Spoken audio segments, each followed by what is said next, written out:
You're not lazy. Your brain is just in survival mode. You're not lazy. You're not unmotivated. You're not just not trying hard enough. What you are is exhausted, overstimulated, burned out, dissociated. And most importantly, your brain thinks you're still in danger. This isn't a productivity issue. It's a nervous system issue. Let's talk about why your to-do list feels like climbing Everest, even when it's just do the dishes. 1. The freeze response. Disguised as laziness. You wake up and everything feels heavy. Not just your limbs, your thoughts, your will, your breath. There's a pile of things waiting to be done. Laundry emails, texts you haven't replied to in days. But you stare at the ceiling instead. Not because you're lazy, but because somewhere deep in your nervous system the command center has switched from go to shut down. You've heard of fight or flight, the body's response to sudden danger. But what happens when the danger never stops? When the stress is chronic, quiet, and always humming in the background? That's when your brain chooses a third response. Freeze. It's the biological version of putting yourself in airplane mode. Conserve energy, block out noise, hope the threat passes. So you go still. Your thoughts fog over. Your body dulls. And the cruel irony is the less you do, the more broken you feel. The more you rest, the more ashamed you get. But shame is not a cure. It's gasoline on the fire. Your system was never meant to be on high alert all the time. But when it is, when the stress becomes your default, your body adapts. Not by pushing harder, but by pulling back. It shuts off the parts of you that require energy, motivation, focused decision-making. That's not dysfunction. That's defense. It's your brain doing what it's programmed to do when overwhelmed beyond its limit. And yet instead of compassion, you meet yourself with judgment. You scroll past productivity gurus yelling no excuses. You replay every chore you didn't finish. You punish yourself for not snapping out of it as if biology responds to willpower alone. But how can you expect a system designed for survival to prioritize a to-do list? Your body isn't lazy. It's scared. Scared of failing. Scared of doing something wrong. Scared of one more thing going out of control. And so doing nothing becomes its safest bet. Not ideal, but safe. Because deep down, stillness feels less risky than action. And that's the part no one talks about, that what looks like procrastination is often paralysis. That what looks like carelessness is often coping. That sometimes rest isn't a luxury. It's the only thing your nervous system will allow. The truth is, you're not avoiding life. You're trying to survive it. In the only way your overworked, overstimulated, overthreatened brain knows how, by going still.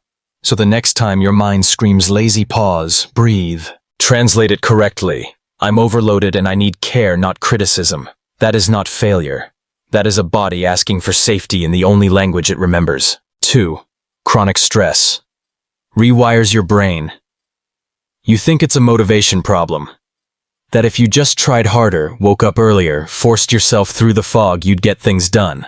But this isn't about willpower. It's about wiring. Chronic stress doesn't just make you feel bad, it reshapes your brain. Quietly, repeatedly.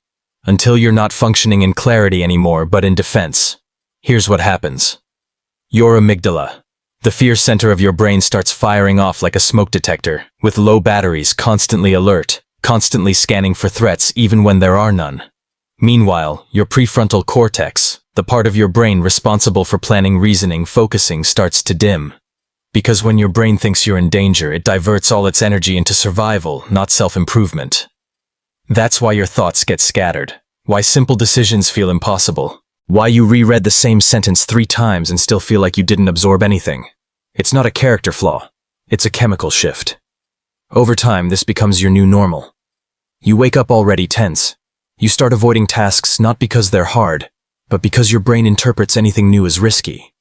Even checking your inbox can feel like stepping into battle.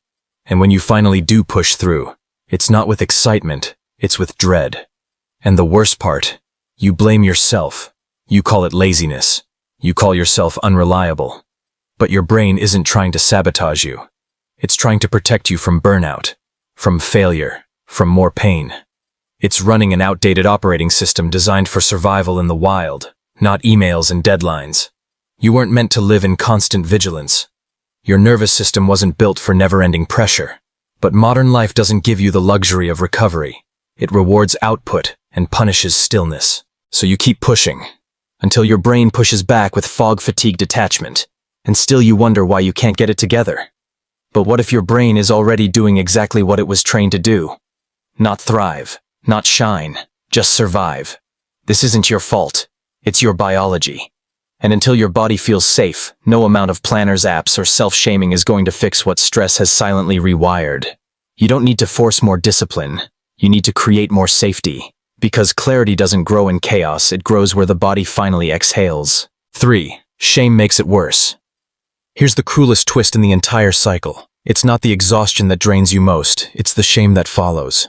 The voice in your head that whispers, "You should be doing more."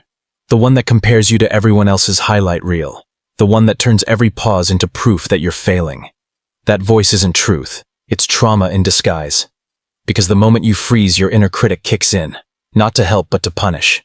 As if the reason you're stuck is moral weakness, not nervous system overload. And the more you shame yourself, the deeper you sink.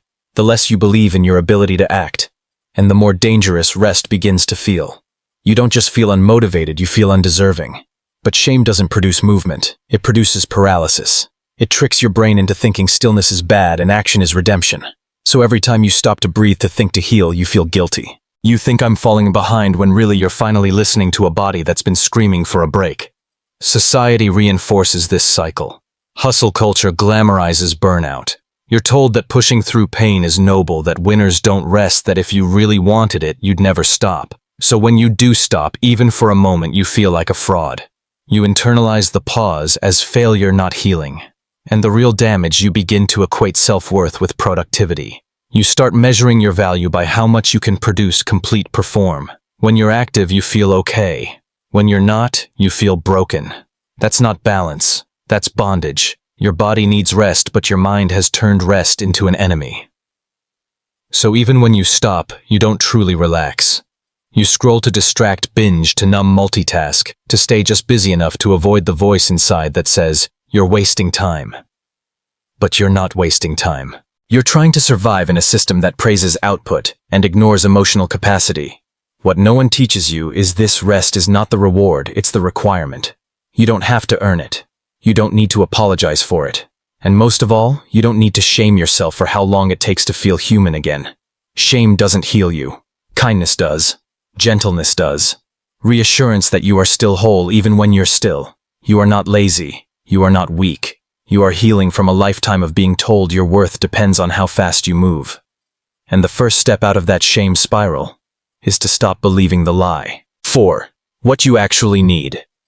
What you need isn't another alarm at 5 a.m., not another to-do list, not another motivational quote screaming at you to grind harder. Because here's the truth no one wants to say out loud.